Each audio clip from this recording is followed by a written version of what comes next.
Bonjour à tous, c'est Nico pour un nouvel épisode de la chambre de Nico. Aujourd'hui, j'ai une personne qui m'a envoyé du matériel à dépanner. Il s'agit de deux combinés DVD magnétoscope, enfin enregistreur DVD magnétoscope, Toshiba, deux modèles assez similaires, hein. On a un D-VR52 et un D-VR50 qui apparemment présente un problème sur la partie VHS comme c'est souvent le cas.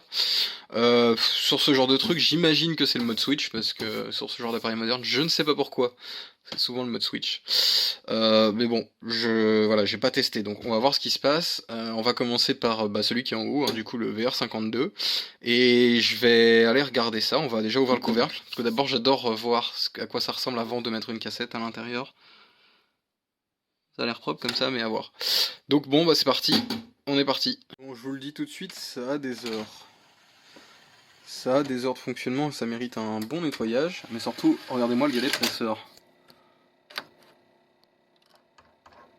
Ouais. Alors, on va essayer avec ma cassette.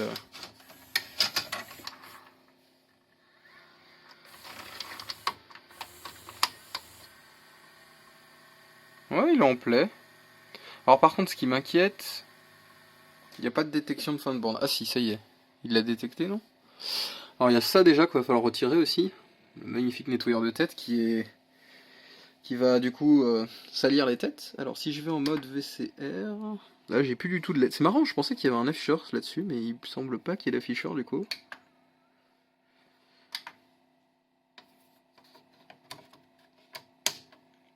C'est assez bizarre là, vous voyez, il y a juste rien du tout qui s'affiche quoi.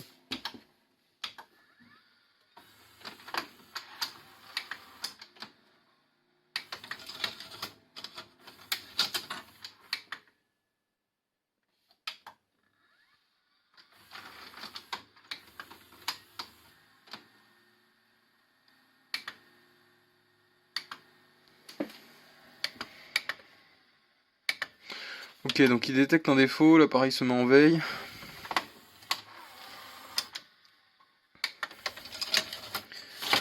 Assez bizarre. On va mettre une vraie VHS pour voir ce qui se passe. Mettre la VHS.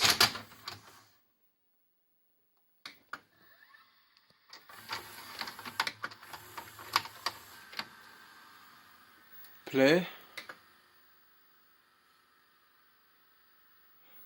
Il n'y a pas d'image, l'appareil se met en veille.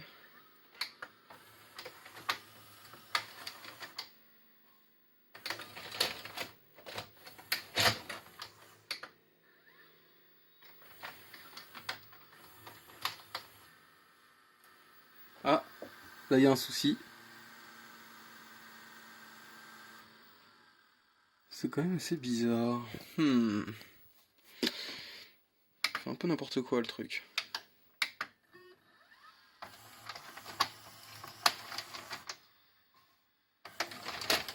Mode switch? Peut-être bien mode switch, hein. Parce que bon, quand c'est bizarre comme ça... Alors le mode switch, le problème sur cette méca, c'est que bah il est en dessous. Tout en dessous. On va voir. Déjà, je vais peut-être nettoyer les têtes. On va voir, on va voir. On va voir ce qui se passe. Intéressant. Bon, de toute façon, la machine, elle répond mal aux commandes, donc je vais quand même commencer par nettoyer le mode switch, même si ça implique de tout démonter. Vu que la machine répond mal aux commandes...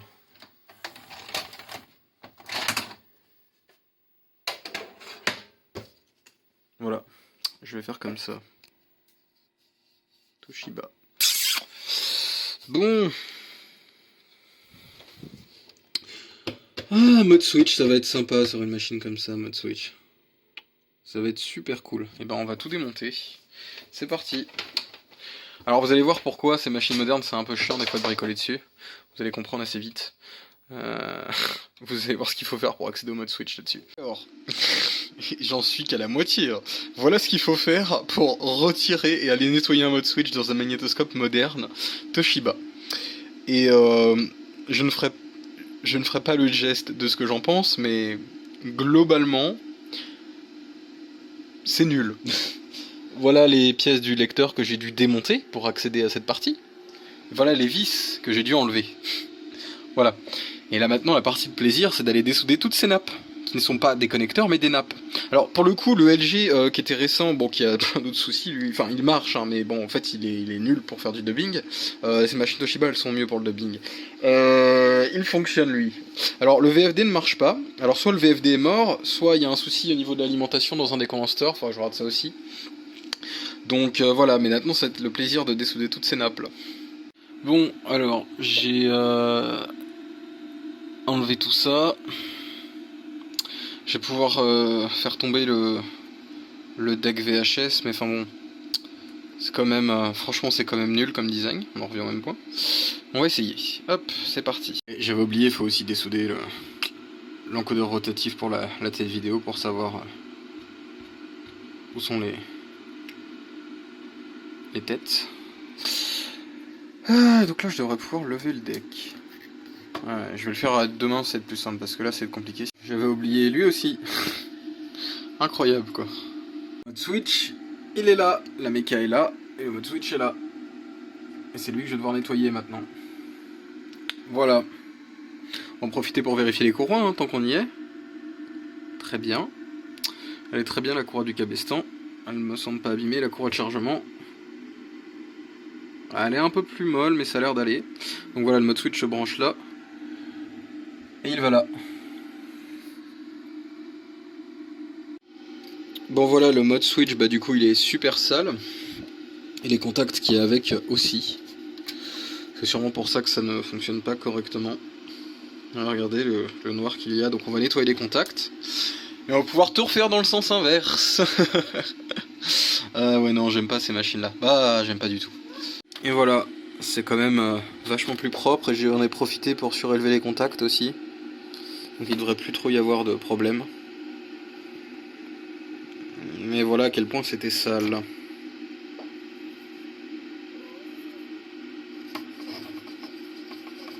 Je relaisse toujours un peu de nettoyer en contact, comme ça devrait se salir un peu moins vite à l'avenir. Ça devrait protéger un maximum les contacts et puis je vais pouvoir remonter. Ok, donc c'est bon. J'ai tout remonté, j'ai tout ressoudé.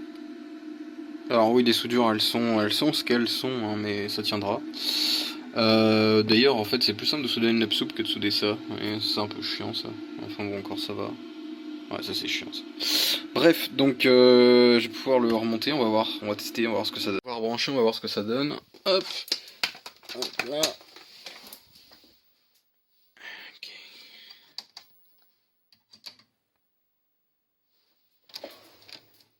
Alors Tilos se met en route. J'ai DVD player, machin.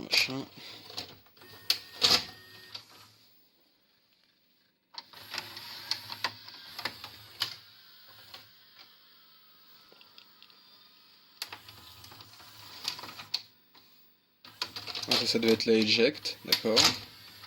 Est-ce qu'il y a écrit sur le PCB ce que c'est?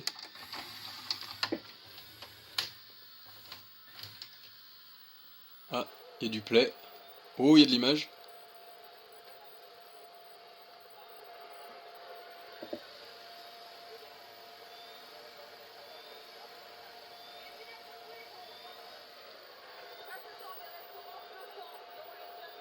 Il y a de l'image, par contre le tambour de tête tourne pas à la bonne vitesse. Bon, en tout cas c'était bien le mode switch le souci.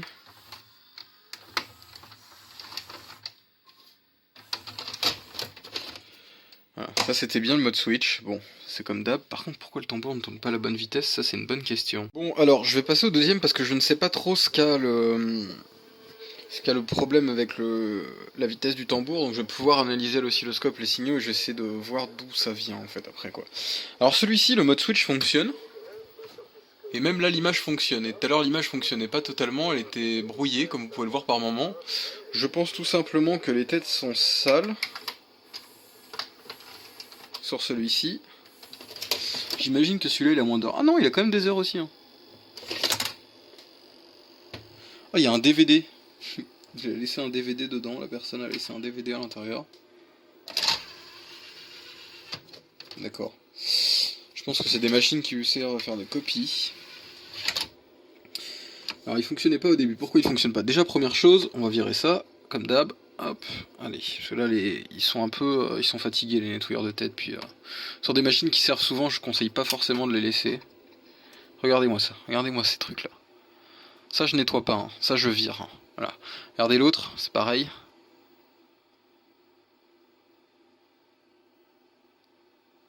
Voilà, ça moi je vire parce que ça salit plus les têtes qu'autre chose. Donc je vais nettoyer les têtes là, hop, et je reviens vers vous sur celui-là. Je pense que celui-là ça va être bon. Et après je vais vérifier les signaux qu'on a. Dans les deux cas en fait il y a un souci déjà avec les afficheurs VFD ne marchent pas. Ça je vais regarder du côté de la lime. Par contre une fois que j'ai nettoyé les têtes et que j'ai enlevé le nettoyeur de tête et que j'ai nettoyé tout le passage de bande, ben voilà, le magnéto fonctionne normalement. Et bon par contre vous voyez, comme vous voyez sur celui-là, pareil, celui-là il a des heures, mais il en a un peu moins que l'autre parce que les têtes on les sent un peu plus au toucher quand je passe. L'autre les têtes sont vraiment, elles sont finies, c'est la fin, les autres les têtes sont vraiment fatiguées. Celui-là les têtes ça va encore, mais bon ces deux magnétos ont énormément d'heures, hein. Ça ils ont dû en servir pour un sacré paquet de copies. Par contre celui-là il a pas de problème de mode switch, hein, voilà. Bon là j'ai appuyé sur eject, c'est pas du tout ce que je voulais faire, enfin sur stop. Lui il avait juste les têtes sales. Mais le mode switch fonctionne, donc ça c'est cool. Après le truc à 0, avec l'histoire de la vitesse du drum, parce que ça devenait un peu gonflant. Toutes ces pistes là, niveau continuité, elles sont bonnes. Celle-ci, pareil. Celle-là, pareil. Donc au niveau de la connectique sous la machine, on est bon. Ça j'ai pas testé, mais c'est la tête des façons, ça n'a rien à voir. C'est pas très grave. Cela dit, elle doit être bonne. Donc, de ce point de vue là, on est bon.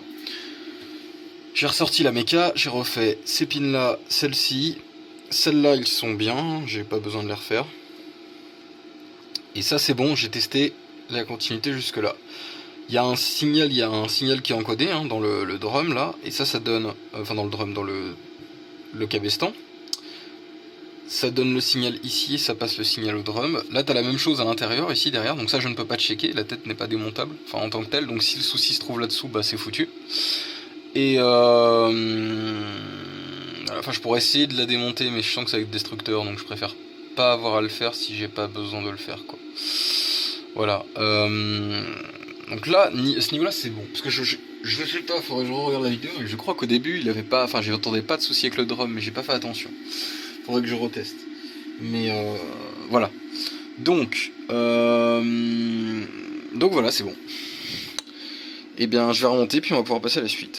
Voilà, je vais tout remonter et tout remettre en place, puis on va voir ce que ça donne. Bon, voilà, ça fonctionne. Alors j'ai eu des petits problèmes avec les pistes. Bon, là il fonctionne hein, le truc. Mais j'ai eu des petits soucis avec les pistes, comme vous allez le voir. Je vais vous montrer juste après, là je vais arrêter.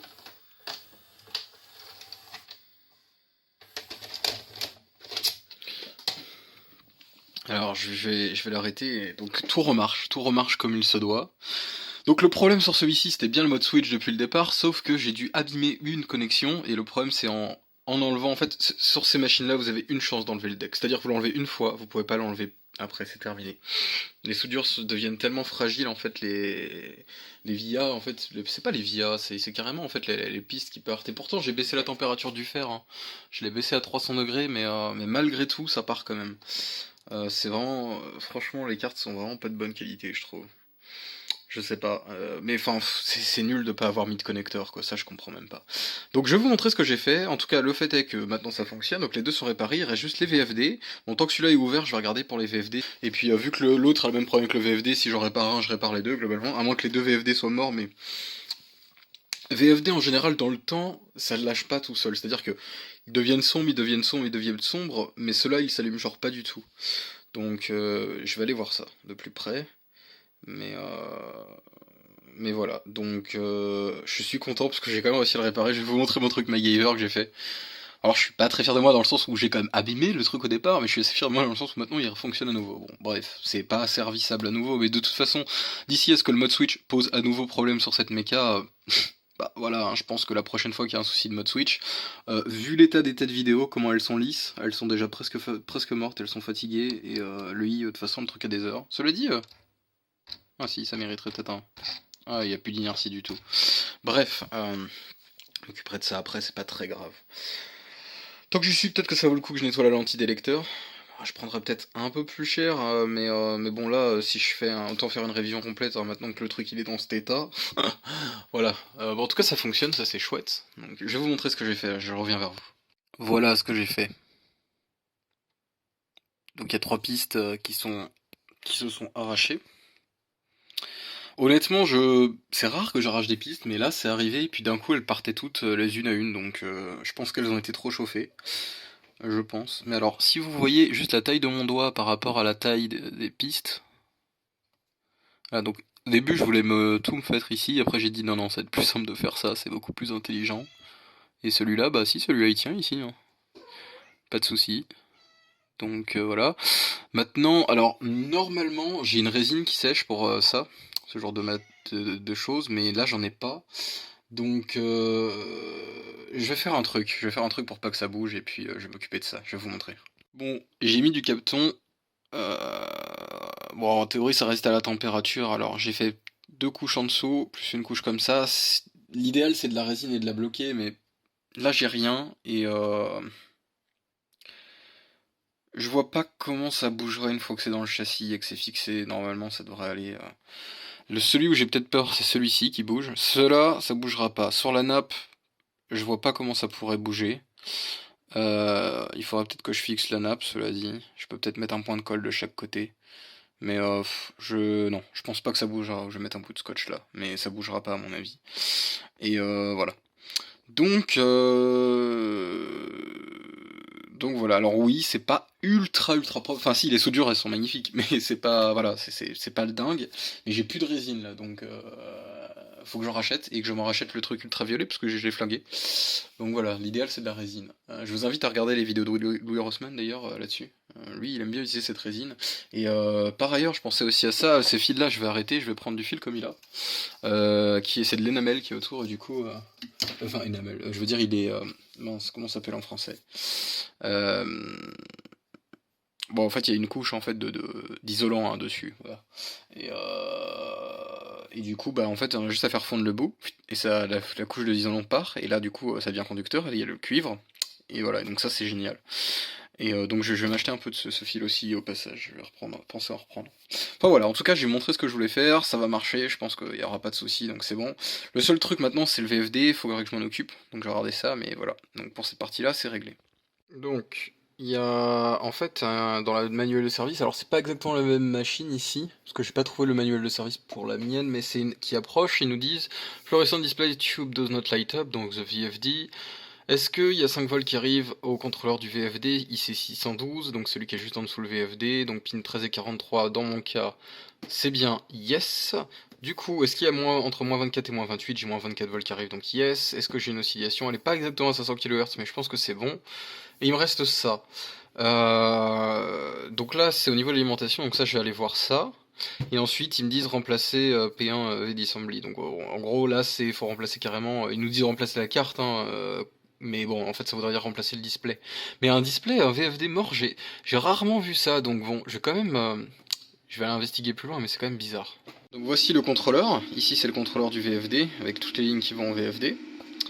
Donc le VFD est là. Donc j'ai commencé à démonter la lime et je vais aller checker les diodes et les condensateurs qui sont par là, ceux qui sont liés à ça, puis on va voir. Et puis voilà. Là j'en sais pas plus, c'est mystérieux comme souci. Bon, j'ai rien trouvé de suspect sur l'alimentation, mais j'étais en train de me pencher sur le VF dans lui-même et je vais vous montrer quelque chose. J'aurais sûrement dû voir ça avant. Alors je zoome peut-être un peu loin. Vous voyez ça?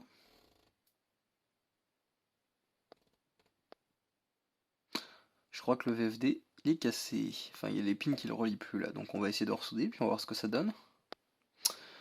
Franchement si c'est ça, MDR quoi. Voilà. Bon bah voilà, je l'ai ressoudé. Alors, si c'est le cas, ça veut dire quoi? Ça veut dire que ça s'est cassé pendant le transport et sur les deux machines du coup, parce que les deux ont le VFD qui marche pas. Bah, on va le savoir tout de suite, je vais essayer, mais je comprends pas là. Mais non mais sérieux quoi. J'ai passé 1 heure et demie là-dessus quoi. Bon bah le VFD fonctionne. Bon bah faut que je check l'autre aussi du coup. Alors l'autre j'avais juste démonté pour regarder la lime, voir s'il y avait quelque chose aussi, mais bon ça fait le VFD devant. Bon, je suis rassuré. Donc en fait, la machine est 100% fonctionnelle. Il y a juste ça qui me plaît pas. Je pense que je vais mettre un point de colle en fait sur la nappe. Je vais renlever le capton et puis je vais vous montrer ce que je vais faire. C'est beaucoup plus propre. Ça me plaît pas du tout ce que j'ai fait là. Euh, Bon bah je suis content, j'ai réparé les deux machines à 100%, ça c'est chouette. Je vais pouvoir les renvoyer à son propriétaire. Bon bah par contre là évidemment sur ce genre de cas et sur ce genre de machine c'est vraiment pas gratuit parce que bah là c'est des heures hein, sur des machines comme ça parce que le design est tellement merdique. Normalement c'est des connecteurs qu'il y a dans un magnétoscope, là non. Là sous direct sur la carte c'est très bien. Bah, et sauf que le mode switch il est en dessous quoi. L'autre je vais pas faire le mode switch, hein, je vais quand même lui épargner ça étant donné que le mode switch fonctionne. Bah je ferai pas le mode switch sur celui-ci. Bah c'est un choix, hein, mais je veux dire si je fais aussi le mode switch sur celui-là, ça va lui coûter le prix des appareils, donc je ne peux pas faire ça. Alors quoique ces machins-là, ça vaut, vous savez quoi, sur le bon coin ces trucs-là, ça vaut 200 balles. Je ne comprends pas pourquoi, hein, c'est de la merde, n'achetez jamais ça, mais ça vaut 200 balles. Donc voilà, voire plus. Bon bah le VFD fonctionne, ça c'est cool. Alors moi je vous conseille pas d'acheter ces trucs-là quoi. Bon je vais pouvoir remonter ça, d'abord je vais m'occuper de ça, et puis après, zou, je remonte. Voilà, hop, je pense que comme ça c'est quand même beaucoup plus beau et beaucoup plus solide.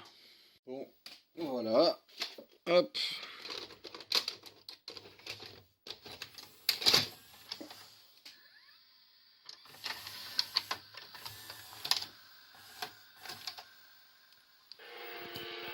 Donc j'ai renettoyé une dernière fois toute la méca entièrement propre.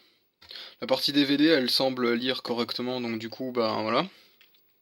Et bah après il va me rester plus que la vis là à remettre ici là, à remonter le couvercle, donner un petit coup de propre sur le dessus, et puis c'est bon, hein, celui-là il est réparé, donc voilà.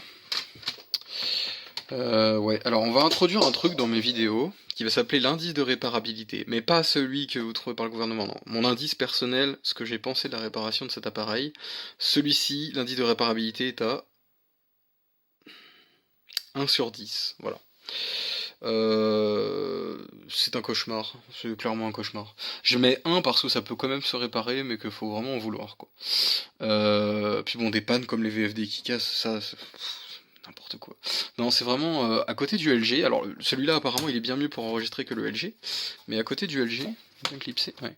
À côté du LG, le LG il est bien plus facilement démontable quoi. Donc il n'y a rien qui est soudé. Ça soudait les decks, la carte, c'est complètement con. Et puis devoir tout enlever pour enlever la carte, enfin je comprends même pas quoi. Bref, donc c'est très faible. Voilà, donc lui je vais juste mettre un petit coup de propre, tout ça, je remets le couvercle et puis bah je termine l'autre et puis ensuite je renvoie ces deux appareils dès demain. Donc lui je lui ai fait un beau coup de propre, tout nettoyé. N'oubliez pas, hein, on enlève le nettoyeur de tête, je l'ai fait des deux machines, surtout quand ils sont dans ces états comme ça. Ceux-là, c'est des encrasseurs de tête, ça s'appelle après. C'est-à-dire que ça sert à encrasser les têtes. Oh, ça vire. Je suis pas contre les laisser, j'ai déjà dit, mais ça dépend du nombre d'heures du magnéto et de l'état du nettoyeur de tête. Des fois, il faut les retirer, des fois, il faut pas. Ça dépend aussi comment vous en servez ici. Si vous le retirez pas, rappelez-vous qu'il est là, quoi. Voilà. Mais donc, du coup, lui, il est propre. Bon, bah, je passe à lui maintenant. Bon, et bien, sur celui-là, le VFD, bah, c'est de l'autre côté que c'est cassé, donc voilà, c'est vraiment nul ce genre de truc. Je vais ressouder les deux côtés de façon comme j'ai fait sur l'autre. Bon bah après pareil, hein, j'ai juste renettoyé la mécale, le ventilo, tout ça. Puis lui, bon bah vu que c'était pas grand chose, hein, comme vous l'avez vu, c'était surtout un nettoyage de tête. Je vais refaire juste un nettoyage complet encore, hein, de toute la méca et des têtes à nouveau. Et je vais remonter ça aussi. Voilà. Et bah franchement, ça m'embête tellement qu'il y ait un logo Toshiba là-dessus.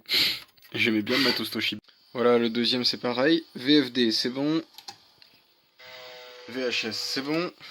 DVD, on va voir s'il lit mon DVD.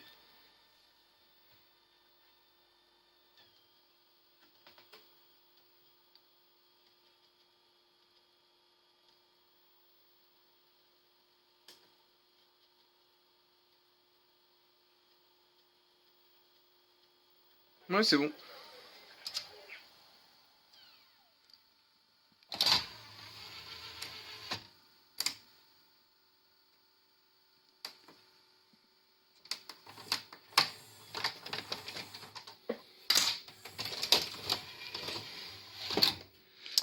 Bon bah voilà.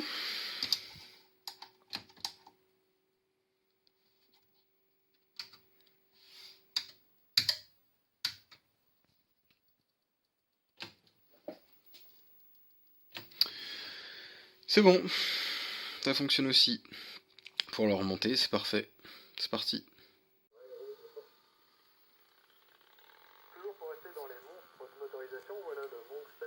Voilà, franchement c'est top, ça marche nickel. Donc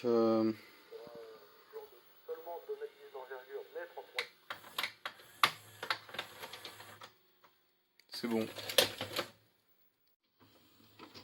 Bon bah voilà le deuxième appareil, le DVR50.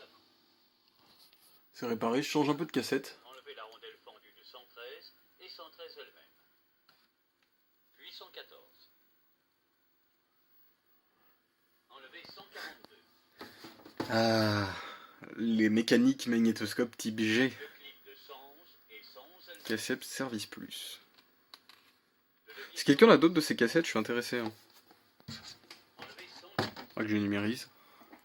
110, 111 et 112 constituent, avec le différentiel 113, 114, 115, 120, Oh, le je suis en système. train de faire des cauchemars déjà. On va voir la méca G. Bon, en tout cas, ça marche. Hein. Je suis sous-testé tout à l'heure. Ah, voilà, même le VFD, ça marche. Donc ça peut être renvoyé. Eh bien écoutez, ce fut une longue vidéo, c'était long pour moi aussi, mais tout est réparé, donc tout est bien qui finit bien comme on dit, et on se retrouve dans une prochaine vidéo.